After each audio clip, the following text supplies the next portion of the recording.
በታህሳስ 2003 ዓ.ም በአንድ ወቅት በአንዳንዶች ግምቶች የዓለማችን አራተኛው ታላቅ ጦር በመባል የሚታወቀውን ሰራዊት ያዘዘው ሰው ከመሬት ውስጥ ከሚገኝ ጉድጓድ ተጎትቶ ወጣ።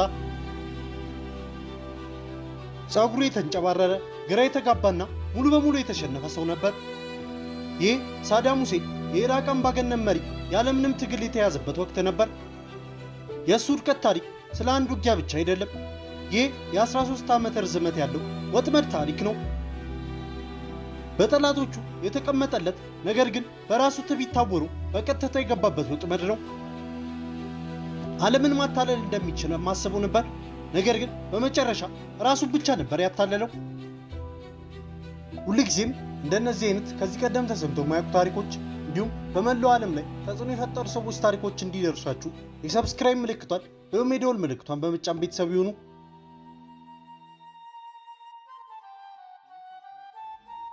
ሁሉም ነገር የተጀመረው እንደ አውሮፓውያን አቆጣጠር ነሐሴ 2 ቀን 1990 ዓ.ም ጎህ ከመቅደዱ በፊት ነበር።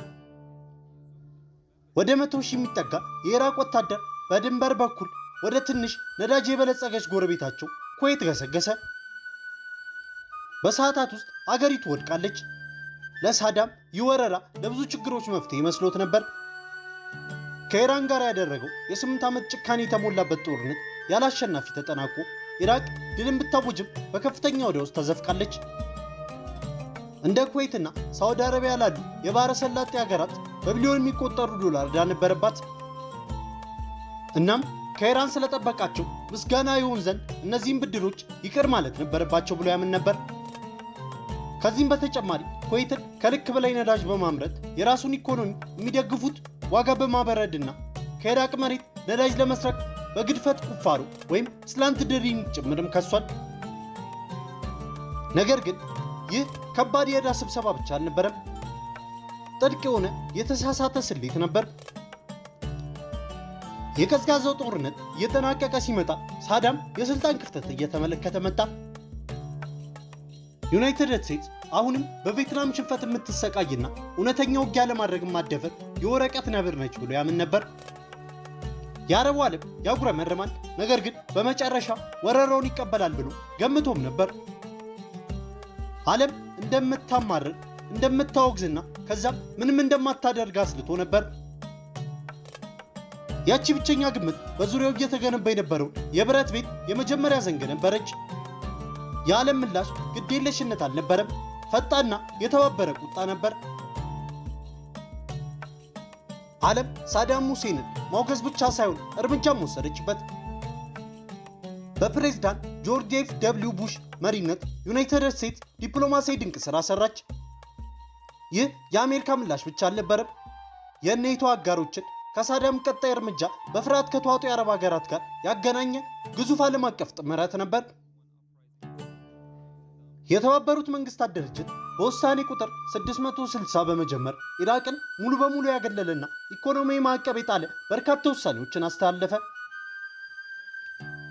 ራሱን እንደ ታላቅ ስትራቴጂስት የሚቆጥረው ሳዳም በድንገት በዓለም አቀፍ ተገለለ። ጠላቶቹን እርስ በርስ ማጋጨት ለምዶ ነበር።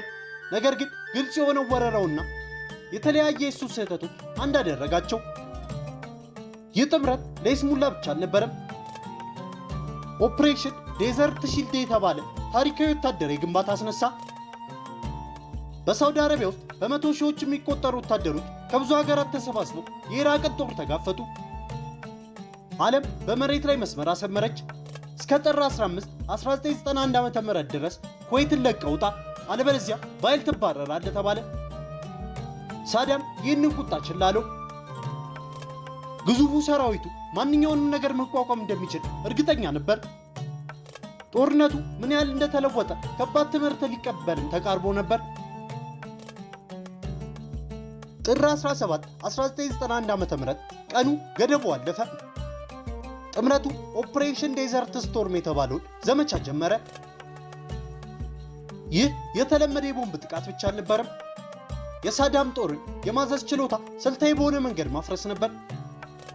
ግቡ ወታደራዊ ዕቅድ አውጪዎች ስትራቴጂካዊ ሽባነት ብለው ይጠሩት ነበር።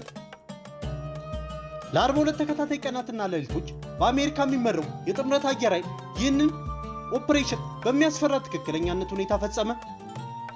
ኢላማዎችን መምታት ብቻ ሳይሆን የኢራቅን ወታደራዊ ነርቭ ስርዓት ሙሉ በሙሉ አቋረጡ።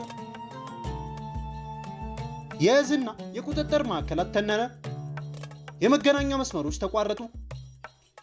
የራዳር ጣቢያዎች ታድነው ተደመሰሱ። ድልድዮቹና የአቅርቦት ማከማቻዎቹ በጭስ ውስጥ ጠፉ። በኩዌት የነበረው የኢራቅ ሰራዊት ተቆረጠ። መስማት የተሳናቸው ማየት የተሳናቸውና ፍጹም ብቻቸውን ነበሩ። እና ይህ በሚሆንበት ጊዜ ጥምረቱ ድንቅ የሆነ የስነ ልቦና ጨዋታ እየተጫወተ ነበር። በፋርስ ባህረ ሰላጤ ውስጥ አንድ ትልቅ የባህር ኃይል ተሰብስበው ነበር። ይህም በኩዌት የባህር ዳርቻ ላይ ግዙፍ የየብስና የባህር ጥምረት ጥቃት ሊሰነዝር እንደሚችል ማስመሰሉ ነበር። የኢራቅ የስለላ ድርጅት ወጥመዱን ሙሉ በሙሉ አጠው።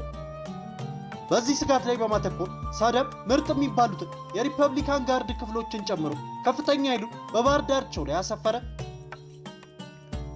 ነገር ግን ይህ ውሳኔ ለትክክለኛው ጥቃት መድረኩን ያዘጋጀ ድንቅ ማታለያ ነበር። የካቲት 24 1991 ዓ.ም የምድር ጦርነት በመጨረሻ ተጀመረ። ነገር ግን የመጣው ከባህር አልነበረም። አንዳንድ የጥምረት ኃይሎች ተከላካዮቹን ለማስቆም በቀጥታ ወደ ኩዌት ሲገፉ፣ ዋናው ጥቃት ግን የአሜሪካ የብሪታንያና የፈረንሳይ ክፍሎችን ያካተተ ግዙፍ የታጠቀ ቡጢ የግራ መንጠቆ የሚባል አስደናቂ እንቅስቃሴን ፈጸመ። ከዚያም ኢራቃውያን ወደ ኢራቅ በረሃማ ቦታ አካባቢውን ሙሉ በሙሉ ያለ መከላከያ ትተው ርቀው ገቡ። ይህ የታጠቀው ጦር ወደ ሰሜን በፍጥነት ከገሰገሰ በኋላ ወደ ምስራቅ በመታጠፍ ከዋናው የኢራቅ ኃይልና ከምርጥ የሪፐብሊካን ጋርድ ጀርባ ገባ። የሳዳም ጦር አሁን ሽባ ብቻ ሳይሆን ሙሉ በሙሉ ተከቦ ነበር። ለወራት የገነቡት የመከላከያ መስመሮች አሁን ከጥቅም ውጪ ነበሩ። ሁሉም ታንኮቻቸውና መድፎቻቸው ወደ ተሳሳተ አቅጣጫ ነበር ይዞሩት። ውጤቱ ሙሉ በሙሉ ሽንፈት ነበር። በአንድ ወቅት ይፈራ የነበረው የኢራቅ ጦር በቀላሉ ተበታተነ። አንዳንድ ክፍሎች ተወግተዋል። ነገር ግን ብዙዎች በቡድን እጃቸውን ሰጡ ወይም መሳሪያቸውን ትተው ሸሹ። በመቶ ሰዓታት ውስጥ ብቻ የምድር ጦርነት አበቃ። ኩዌት ነፃ ወጣች። እናም የሳዳም ጦር በከፍተኛ ሁኔታ ተዋረደ። በዘመናዊ ወታደራዊ ታሪክ ውስጥ እጅግ በጣም ከተመዘገቡት የአንድ ወገን ድሎች ውስጥ አንዱና ዋነኛው ድል ነበር። ጦርነቱ አብቅቷል። ነገር ግን ሳዳም ሁሴን አሁንም በስልጣን ላይ ነበር።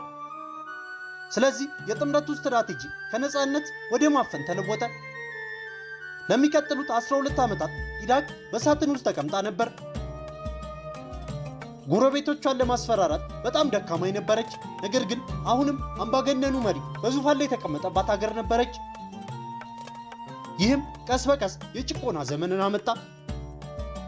አሰቃቂ ማዕቀቦች ኢራቅ ወታደራዊ ኃይሏን እንደገና እንዳትገነባ ከለከሏት።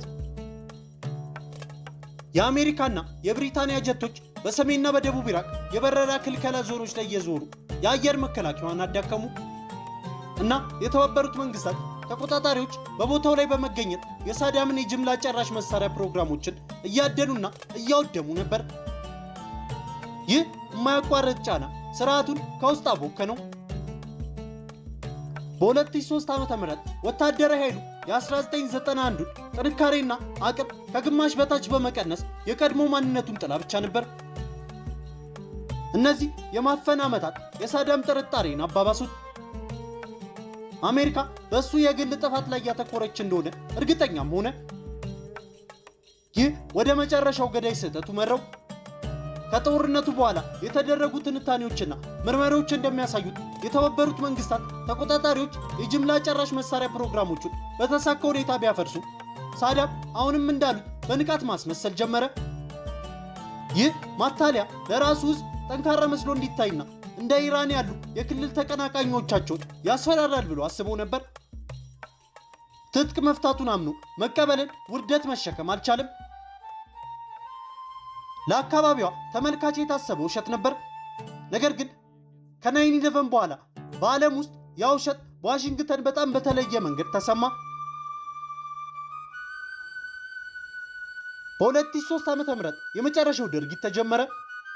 አሜሪካ አሁን በአዲስ የቀድሞ ጥቃት ወይም ፕሪምፒቲቭ አክሽን መርህ ስር የምትንቀሳቀስ የሳዳምን ማተለያ እንደ ድክመት ምልክት ሳይሆን እንደ የተደበቀ የስጋት ማረጋገጫ አድርጋ አየችው። በመጋቢት 2003 ዓ.ም የኢራቅ ወረራ ከ1991 ጋር ምንም አይመሳሰልም ነበር። የተዳከመውና ሞራሉ የተነካው የኢራቅ ጦር የተቀዳጀ ውጊያ እንኳን አላደረገም። ባግዳድ በሳምንታት ውስጥ ወደቀች። ግን ሳዳም ራሱ ጠፍቶ ነበር። ከፍተኛ ዋጋ ያለው ኢላማ ቁጥር 1 ወይም ሃይ ቫልዩ ታርጌት ነምበር 1 በመሆን ተሰውሮ ነበር። ይህ በታሪክ ውስጥ ከታዩት ትልልቅ የአደን ዘመቻዎች አንዱን አስነሳ።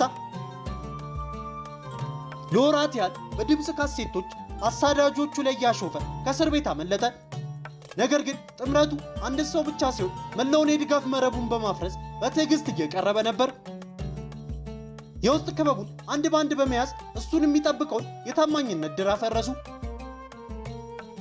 በመጨረሻም በታህሳስ 13 2003 ዓ.ም ኦፕሬሽን ሬድ ዳውን በትውልዱ ከተማው ቲኬት አቅራቢያ በሚገኝ ትንሽ የእርሻ ግቢ ላይ አተኮረ። ከምንጣፍና ከስታይፎርድ ስር ተደብቆ ጠባብ የሸረሪ ጉድጓድ ውስጥ ነበር። ወታደሮቹ መግቢያውን ሲያጸዱ የተዳከመ ጢም ያለው ሰው ወጣ። ይህ ሰው ሳዳም ሁሴን ነበር። ታጥቆ ነበር፣ ነገር ግን ምንም አይነት ተቃውሞ አላሳየም። ሳዳም ሁሴን በትልቅ ጦር ብቻ አልተሸነፈም። ከ10 ዓመታት በላይ በሆነ ጊዜ ውስጥ ቁራጭ በቁራጭ ተበታተነ። በዲፕሎማሲ ተገለለ፣ በአየር ኃይል ሽባ ሆነ፣ በመሬት ላይ ተበለጠ እና በማዕቀብ ቀስ በቀስ ታነቀ። ራሱን እንደ የመጨረሻ የፖለቲካ ቁንጮ አድርጎ ይመለከት ነበር። ነገር ግን የሚጫወተው ሕጎቹን በማይረዳበት ጨዋታ ውስጥ ነበር። ትልቁ ድክመቱ የራሱ ትዕቢት ነበር። በራሱ ፈጠራ በሆነ የማስተጋቢያ ክፍል ውስጥ እየኖረ ራሱን በአዎንባዮች ከበበ። እንደ አውሮፓውያን አቆጣጠር በ1990 ዓ.ም የአሜሪካን ቁርጠኝነት በአሰቃቂ ሁኔታ በተሳሳተ መንገድ አንብቦታል። ከ9/11 በኋላ የአሜሪካን ፍርሃት በገዳይነት በተሳሳተ መንገድ አንብቦታል። ጥንካሬን ለማሳየት ያደረጋቸው እያንዳንዱ እንቅስቃሴ ኩዌትን መውረር፣ የጊዜ ገደቦችን ችላ ማለት፣ ስለ ጅምላ ጨራሽ መሳሪያዎች መዋሸት ወጥመዱን የበለጠ አጥብበውበታል።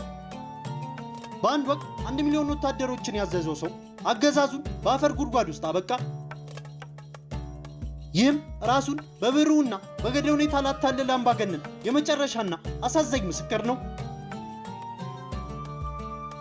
ውድ የፈንጂ ኢንተርቴይንመንት ዩቲዩብ ቻናል ቤተሰቦች በዛሬው ፕሮግራማችን የሳዳም ሁሴን ትዕቢት ያመጣበትን ውድቀት አስቃኘናችሁ። ሁልጊዜም እንደነዚህ አይነት ከዚህ ቀደም ተሰምቶ የማያውቁ ታሪኮች እንዲሁም በመላው ዓለም ላይ ተጽዕኖ የፈጠሩ ሰዎች ታሪኮች እንዲደርሷችሁ የሰብስክራይብ ምልክቷን ብሎም የደወል ምልክቷን በመጫን ቤተሰብ ይሁኑ። በቀጣይ ቪዲዮ እስክንገናኝ ሰላም ለሁላችን ይሁን።